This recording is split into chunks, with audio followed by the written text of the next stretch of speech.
we re-dive into two stories from the Philippines that will make you question every shadow and every whisper in the night. These aren't just tales, they're experiences that blur the line between our world and the next. So, turn down the lights, get comfortable, and prepare yourself. Our first story comes from Marco de la Cruz, a fitness coach working at a corporate gym in Iloilo City. It began, as most unsettling stories do, on a perfectly ordinary day. My name is Marco. I work for Pulse 360, a wellness company partnered with Coltech International. Our gym is on the 15th floor of the SM Strata building. My shift started at 6 a.m., so my routine was always the same. Wake up early, prep my meals, and catch a jeepney to work. I'd usually get there around 5 a.m., way before anyone else. That Tuesday, I walked into the gym, and something felt wrong. The air was unusually cold, the main lights were dim, and the smart TV on the wall was playing a workout video. That was impossible. No one was on the shift before me. The gym should have been completely powered down. I found the security guard and asked him, "Hey, did anyone forget to turn the TV off last night?" He frowned, pulling up the CCTV feed on his monitor. A few moments later he came back, and his face was pale. He looked right at me and said, "Sir, it turned on by itself." Now, you have to understand, that TV had a manual power button on the back. You couldn't just turn it on with a remote. It was physically impossible for it to power on by itself. I tried to shake off the creepy feeling. I had my own routine to get through it. It was leg day. I loaded up the Smith machine, pushed through my squats and deadlifts, feeling the familiar burn. By the time I was finished, I was drenched in sweat and ready for a shower. I stepped into the shower room to cool down. The building was completely empty. It was just me. The moment the cold water hit my shoulders, I heard it. A whisper, so faint I thought I imagined Italiano. I froze, holding my breath, listening, and then it came again, louder this time. A deep, raspy growl that spoke my name, Marco. My blood turned ice. I've never moved so fast in my life. I bolted out of that shower, threw on my clothes, and ran to my desk, my heart pounding in my chest. I just sat there, shaking, until my first client arrived. She took one look at me and asked, "Coach, are you okay? You look like you've seen a ghost." I couldn't hold it in. I told her everything that had happened. The TV, the whisper, the voice. I expected her to laugh, to tell me I was imagining things, but she didn't. She just nodded, her expression completely serious. "You're not the first, Coach," she said quietly. "A call center agent. She died here last year, a sudden heart attack, right in the office. They never had the place blessed afterward. People hear her voice all the time. They see her shadow in the hallways. They say she doesn't like being forgotten." As she said that, my eyes drifted toward the shower room door, and I swear, just for a split second, the light inside flickered. And in the reflection on the glass, I saw a smile that wasn't mine. Some places hold on to memories, but others hold on to something much, much darker. Marco's experience in that gym is a chilling reminder that sometimes the spirits of the past don't just linger, they wait. Now, for our second story. After that unsettling experience in the old house, I swore off remote, rustic living for good.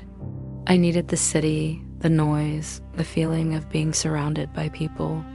So I found a small, affordable apartment on the 6th floor of Building 406. My name is Leah Ramos. I'm 24, and I work as a fitness consultant. Life needed to get back to normal. The place was perfect on paper. Close to work, within my budget, and surprisingly quiet for a city building. Maybe a little too quiet. Days turned into weeks, and I barely saw any of my neighbors. It was strange. In the rare moments I passed someone in the hallway, they'd just stare straight ahead, their faces completely blank. No nod, no smile, not even a flicker of acknowledgement. It was like I was invisible, a ghost in my own building. I tried to shrug it off. Maybe they were just busy, private people. But the silence in the building was heavy, almost suffocating. I'd come home from the gym, the only sounds being my own footsteps echoing down the empty corridor. It was starting to get under my skin. One evening, I was heading out to grab some groceries. As I walked towards the elevator, I noticed something odd. The door to the apartment at the very end of the hall, 6B, was slightly ajar. I'd never seen anyone go in or out of that unit, ever. Curiosity got the better of me. I slowed down, pretending to check my phone, and stole a quick glance inside. My heart nearly stopped. The apartment was dark, but my eyes adjusted to reveal a long dining table stretching through the living room. It was packed with people, men, women, even a few children, all sitting perfectly still, eating in absolute silence. There was no conversation, no laughter, no light except for the faint glow from the streetlights outside. The only sound was the soft, rhythmic clinking of silverware against plates. It was surreal, like watching a painting come to life. Before I could process what I was seeing, the door slammed shut with a deafening bang that echoed down the hallway. I jumped, my heart pounding in my chest, and practically sprinted to the elevator, not looking back. The trip to the supermarket was a blur. My mind kept replaying that bizarre scene. Who were they? Why were they eating in the dark? Were they some kind of strange club? A religious group? I tried to rationalize it, but nothing made sense. I bought my groceries, my hands still trembling slightly as I paid. The walk back to my building felt longer than usual. Every shadow seemed to stretch and twist. I just wanted to get back inside, lock my door, and forget the whole thing. When the elevator doors dinged open on the 6th floor, I froze. They were all there. The same people from the dining table, standing silently in the hallway, blocking the path to my apartment. There must have been at least 20 of them, crammed into the narrow space. Their faces were as pale as bone, their eyes hollow and dark. Their expressions weren't blank anymore. They were twisted with an unnerving mixture of desperation and something that looked terrifyingly like rage. The air grew cold, and a foul, sickly sweet smell, like rotting meat, filled my nostrils. I couldn't move, couldn't breathe. My grocery bag slipped from my numb fingers, oranges and cans clattering across the floor. None of them flinched. They just stared. Then one man, who looked older than the rest, took a slow, deliberate step forward. He was so close I could see the grime under his fingernails.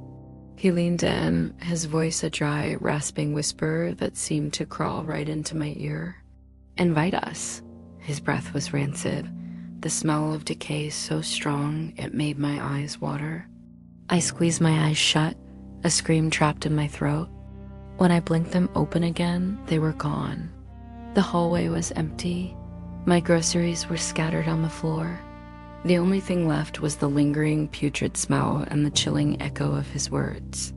I scrambled into my apartment, slammed the door, and slid every lock into place. I didn't sleep that night or the night after. I stayed huddled on my couch, listening to every creak and groan of the building, my eyes darting towards the door at every sound. The silence was gone, replaced by a constant, low-level hum of anxiety. I started taking the stairs, avoiding the 6th floor hallway as much as possible, even if it meant adding 10 minutes to my commute. I considered moving, breaking my lease, but I couldn't afford it. I felt trapped. A few days later, the building was swarming with police cars and emergency vehicles. Flashing red and blue lights painted the walls of my apartment. I peeked out my window and saw them cordoning off the front entrance. Officers were heading up the stairs, my heart hammered against my ribs. I knew where they were going. I opened my door a crack and watched as they used a battering ram to break down the door to apartment 6B. The official story, the one the landlord told the remaining tenants, was that the previous occupant had abandoned the apartment. But I overheard 2 officers talking in the stairwell later that day. They sounded shaken. They said inside, there was no furniture except for that long dining table and chairs. but scattered all over the floor were dozens of pairs of shoes, piles of neatly folded clothes, and half-eaten plates of rotted food. It was as if a large group of people had just vanished in the middle of their meal. And on the wall, scrawled in what looked disturbingly like dried blood, were 5 words: "Thank you for inviting us." They never found the tenant who was registered to that apartment. He vanished without a trace, just like his guests. I moved out a week later. I broke my lease, drained my savings, and I didn't care. I found a new place on the other side of town, a bright, noisy apartment on the 2nd floor, where I could hear my neighbors arguing about TV shows and laughing late into the night. It's the most comforting sound in the world. But even now, sometimes late at night when the city finally quiets down, I think I can still hear it. A faint, distant clinking of silverware on porcelain filtering through the walls. And I wonder who they'll ask for an invitation next. Thank you so much for listening to my story. If you enjoyed this and want to hear more tales from the shadows, make sure to hit that like button and subscribe to the channel. Stay safe out there and always be careful who you invite in.